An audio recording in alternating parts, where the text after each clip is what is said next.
Hi, everyone, and welcome to the Real Shift Show. We are your co-hosts. I'm Crowe. And I'm Katy Temple.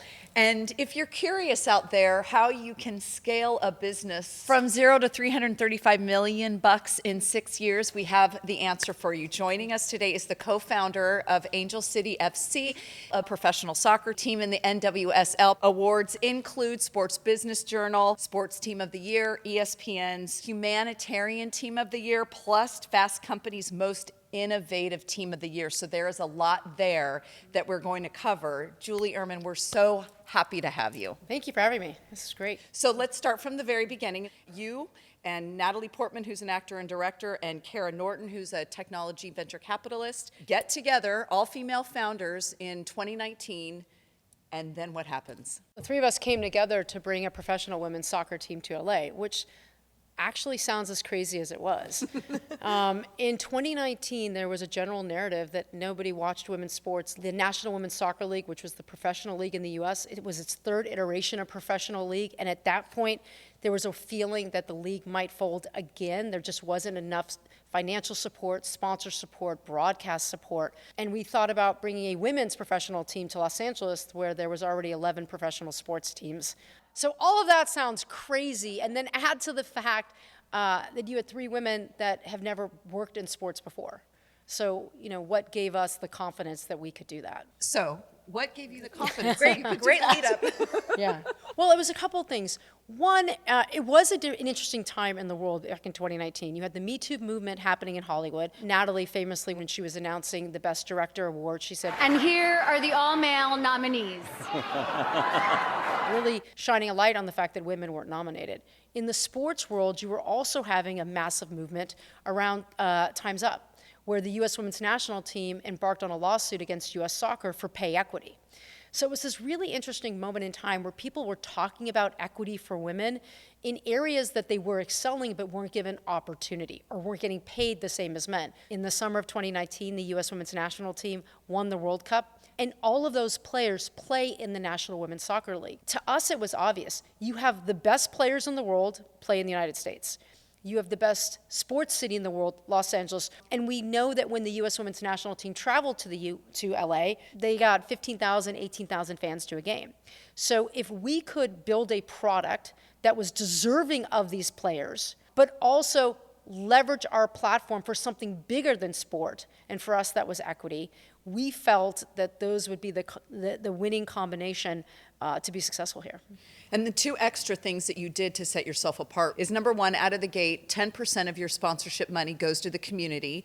Number two, you have created a fund for your current players. When they, quote unquote, hang up their cleats, then there's money in there for education and entrepreneurship. Yes, and that stemmed from the beginning. When you talk about creating a mission statement, why you exist, it wasn't just about winning games. It wasn't just creating, a dynasty in LA. For us, it was using sport and entertainment to drive to equity. So winning games would drive revenue. Revenue would be able to allow us to pay our players more, right? And eventually get players to some semblance of equity with men. So we talk about sort of walking the talk, lead with passion and purpose to drive to profitability. So impact was part of our core from the beginning. So as we were building the club, how do we show the community that we care? We want you to come to our games. We want you to buy hot dogs and buy merchandise and buy tickets, but what are we giving back to you? And that was this idea of impact and leaving the community better than we found it. So we created the 10% sponsorship model. To date, we've put $4.9 million back into the community through our platform of equity, essentials, and education. But we didn't want to just stop with the community because we recognize the community is not only Los Angeles, but it's former football players, it's current football players, right? It's players for once they retire, like what do they do next? There was a famous talk by Abby Wambach when she won the Icon Award. She received it at the same time as Kobe Bryant and Peyton Manning. She was looking at them and they're like, they get to walk off the stage and do whatever they want. They're millionaires, right? She has to walk off the stage and figure out how she's gonna get a job to pay her mortgage and to get health insurance.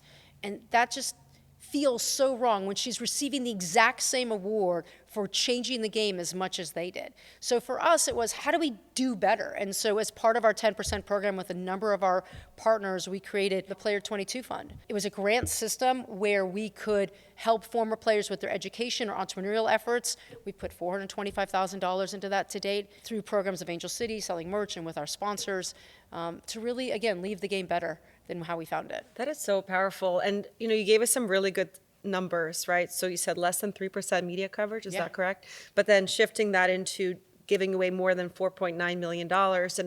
And let's talk about the growth that Katy alluded to in the beginning, right? So walk us through that journey. 6 years is not a lot of time. Yeah. $335 million, which, by the way, is the most valuable women's soccer team in the world. Yeah, it feels pretty good. I mean, we were intentional. So one of the challenges with women's sports was prior to Angel City, it was treated like a charity. The prices to come into a game were cheap because we wanted you to come so badly. They didn't focus on the experience, and they didn't pay the players. And in some ways, you get what you pay for, right? And what Kara, Natalie, and I did from day one was recognize the value of a Kristen Press, a Tobin Heath, a Carly Loy. How do we value them and then value their product? And it's fairly simple. It's you invest. You invest in the players so they have the best facilities and staffing so that they can win on the pitch. You invest in the community, so whether you're winning or losing, they feel a sense of connection and belonging to Angel City and want to be a part of what it is we're building. You invest in the game day experience for the fans. We wanted a game day experience that was like a Lakers game or a Dodgers game. In fact, we talked about how we wanted to recreate the Showtime era of the 1980s Lakers, where you were going to game either to see Magic Johnson or to see who Jack Nicholson brought courtside, right? Same. And we have all the celebrities. We have Jennifer Gardner at games, and Glennon Doyle, and Abby Wambach, and Mia Hamm, and Julie Foudy. And so we wanted it to be a spectacle. We called our first game the greatest show on earth. And we were intentional about a price point for everybody, not cheap, not discounted, not value-based, not family-based, but a price point for everyone. You could come for $15, or you could pay, $10,000 and sit in a suite, right? But the experience would dictate the price point. And then we talked about an experience for everyone. Women's sports historically, we believe, suffered from the fact that they only catered to young girls, families, and then eventually girl dads. The audience for great sport is much greater. The audience for women's sports is much greater. So how do we think about the LGBTQ community? How do we think about individuals over 60? How do we think about the millennials? What do they want to experience when they come to a game? And then we made sure we had it so that we could bring all of Los Angeles. Because we are such a diverse community, we wanted that diversity at an Angel City match. Is there anything else that stands out for you that people building something from scratch, whether it's one person or a group of five, that you did that really moved the needle? The success was not a fait accompli. In fact, most people thought we would not be successful. When we were out raising money, we received over 100 no's.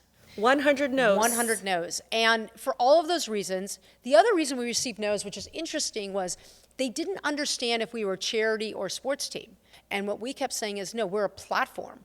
We're going to leverage our platform and our voice to drive to equity, using our team, using our community, using our players, and build ourselves as a global brand. Because if we're a global brand, we can generate the most attention and awareness, which ultimately, ideally generates the most revenue, which we can then give back into the community. And so we told our story everywhere, in sports, in pop culture, in venture, in technology, so that people knew that they could become a fan of Angel City, whether you like the football or not, but you could believe in our values and wanting to set higher expectations. And so after the 100th no, there was a moment in time that we were really nervous. And then Natalie said, why don't you talk to my friend Eva Longoria? She loves football. Maybe she'll love Angel City. So I get on the phone with Eva. I give my pitch. She says, I'm in. And I say, why? And she goes, what do you mean why? And I said, well, I've given this pitch 100 times and I've gotten 100 no's. What'd you hear? What is it? And she goes, I get it. You're using your platform to drive equity and you're using platform to win games. She goes, I'm a platform. I use my platform to promote my latest movie or television show, but also promote my social causes and what's important to me. And at the time, it was getting out the Latina vote. There was nothing wrong with our pitch. We were talking to the wrong people. We were talking to people that didn't believe in women's sports, that didn't believe in impact, that didn't believe that you could do good and make money at the same time. So after that, Natalie, who else do you know, We started there. See that Rolodex, Natalie. I mean, we went through it. America Ferrera, Jen Gardner, Jessica Chastain, they're all investors. We brought in some men, Kobe Jones, Ryan Khalil, but it was talking to people who understood what we were trying to accomplish, and that what we say in Inside Angel City is we don't sacrifice impact for profit. We do them both. And if we can't do them both at the same time, then it's not worth doing. And the sponsorship model that you talked about is a great example. 40% of our revenue comes from sponsorship. And we said from day one that we're going to give 10% of it away. And when we announced it, I kid you not, we got presidents and CBOs from men's team calling us and saying, what are you doing? And we said, no, this is core to who we are. It's important for us to show up to our community.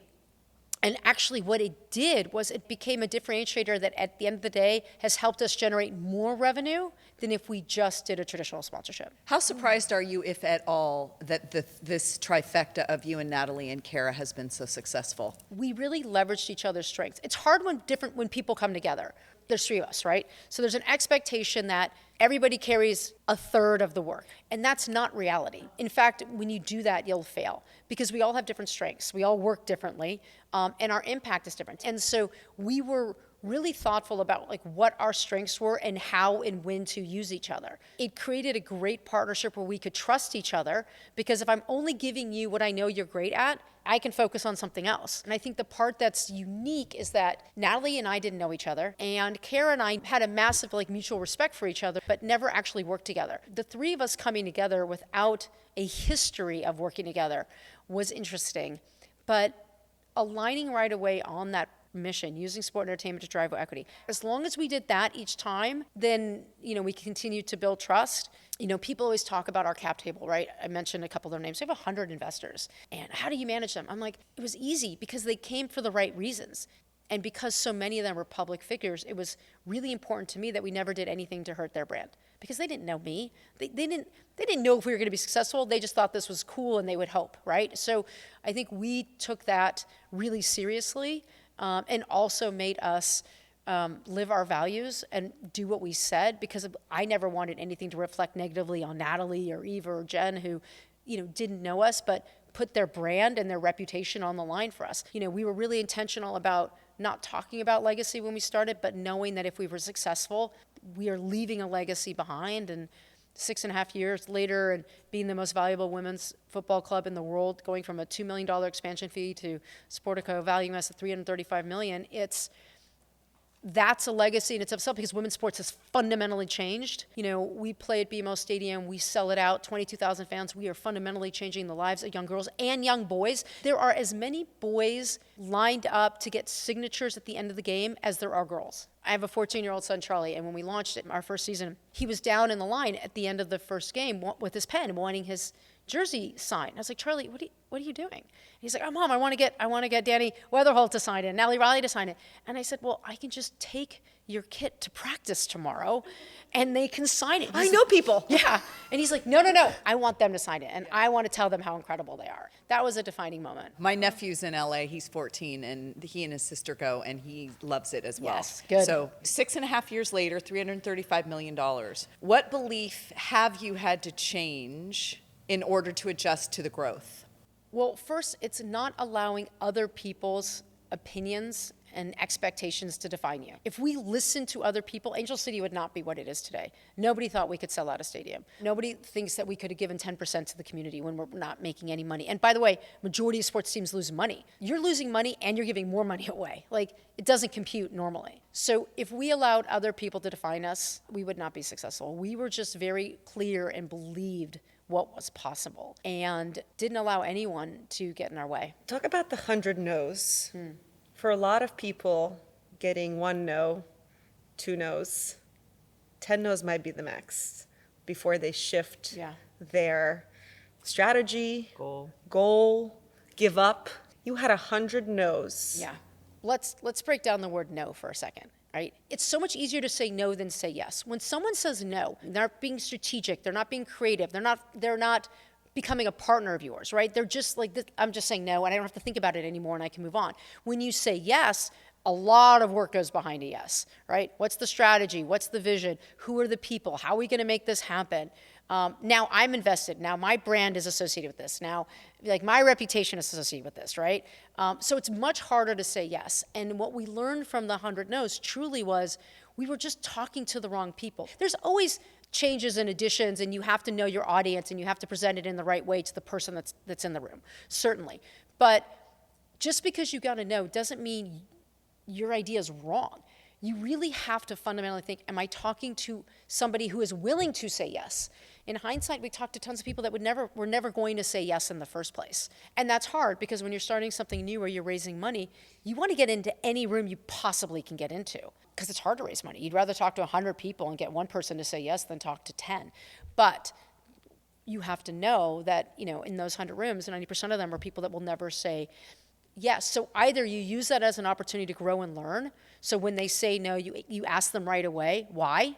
So you can see if there is an opportunity to adjust, but then also try not to internalize the no, try to internalize what you've learned because they were never the right person in the first place. You are taking on a new role. So you're the co-founder of the team, former CEO, Yes. no longer the CEO. As of like 24 hours ago. So what caused that decision? What's going through your mind? That's a big deal. This is your baby. It's always hard to think about like what you're truly, truly good at and what you love. I'm a founder and I'm a builder. And what we built in Angel City over the last 6 years is awe-inspiring and truly game-changing. Last year, we did a controlled transaction sale to Willow Bay and Bob Iger, the former CEO of Disney, and spent the last year getting them up to speed and helping them understand what Angel City means and how to build it. And they are incredible leaders, and the club is in a great place. And I felt it was time for me to go so I could go build something else. I love the day-to-day in the building phase. The day-to-day in the operating phase is there are better people at that than me. It just felt like the club is in a really good place, and Willow and Bob have incredible direction and commitment to excellence and wanting to continue to lead with impact and driving the sport forward. And I feel that I can have the exact same level of impact as an advisor, as a board member, but free up time to continue to grow the sport elsewhere. I was a sportscaster for almost 30 years, and there's an identity there. Yep. And there was a transition where I had to manage through that, if I'm being very honest, because of the way people perceive you. My identity with Angel City is really tied up with being a co-founder. What Kara, Natalie, and I, and the core original team built, and our legacy of changing the sport and winning in LA, changing the community, changing people's lives. I mean, our impact work is incredible, providing access and opportunity to our youth and gender expansive, to creating an ACFC coaching network of over 400 coaches that now can coach and go back in the community, and these kids can have role models, to supporting the LGBTQ community in the Downtown Women's Center. And that's our legacy, and I will always be the proud co-founder of Angel City with Natalie Portman and Kara Nortman. The funny part was there was no secret sauce. We just did the right thing, which in our industry was never done. Invest in the players, invest in the community, invest in the product, invest in sports storytelling, and build the product the way that two-time U.S. women's national team players deserve. I want to touch on something you said earlier about understanding your strengths. The concept of our show, The Real Shift, is creating change, transformative growth based on different variations of shifts, whether it's physical shifts or mindset shifts. So if you were to put yourself in the shoes of someone watching this show, what are some of the things that you've done or can recommend to really truly understand your own strengths? I'd start by asking others, what do they see as your strengths, right? Because we are so critical of ourselves. Yeah, no. Right? And women in particular are so critical. I mean, the fact that I can say without hesitation, Angel City changed women's sports forever. It did. But it's hard for us to take compliments. It's hard for us women to compliment ourselves. And so I'd start by asking others and really being open to hearing it, right? Because again, we are so critical. Great. Lightning round. Lightning round. Advice to your younger self. Don't be afraid to move slowly. Don't be afraid to pay your dues because careers are so long. Just don't be in so much of a rush. Love it. I do love that. Okay, looking ahead, is there anything that you're really, really curious about, whether it's personally or professionally? Now that you have some time. Right. I mean, the question is, can I sit with this time? Maybe that's what I want to learn, if I can be patient and slow down. I've been so fortunate to be in rooms with such incredible women and people, and I'd love to be able to find time to spend more time with them. What do you know for sure? That Angel City is going to win a championship very, very soon. That women's sports isn't a moment. It's a movement. What advice do you have for people who are just not sure if they can overcome all that noise from other people, other people's opinions? I mean, I would say two things. I mean, one is on the can. Don't limit yourself. Like, you can do so much more than you think you can, right? If you work out, you'll hear trainers say pain is temporary. And I would say the second thing is ideas are a dime a dozen. It's all about the execution. If you believe in yourself, you're going to be successful. If you really believe in yourself, others will believe in you too. Can we talk to you in a year and see what you're doing? Yes. I mean, I I'd know love you're to know still what I'm going to doing be. in a year. Hopefully sitting on your hands. I think that's a highly unlikely. Well, you've got a wedding to look forward to, Yes. so congratulations on that. I'm very excited. Although finding a wedding dress seems harder than launching Angel City, but you know. Yeah, no, I'd love to come back. Thank you. It's been a pleasure. Yes. Thank you so much. Well, everyone who tuned in to this episode, thank you so much. Share with us what your takeaway is from this conversation. Feel free to comment or DM us on our channels. Yep, we would love to hear what you thought of what Julie said. There was a lot of great business advice there, a lot of great self-advice there, and we'd love to hear what stood out for you. And in the meantime, Until we meet again, keep making real shifts happen.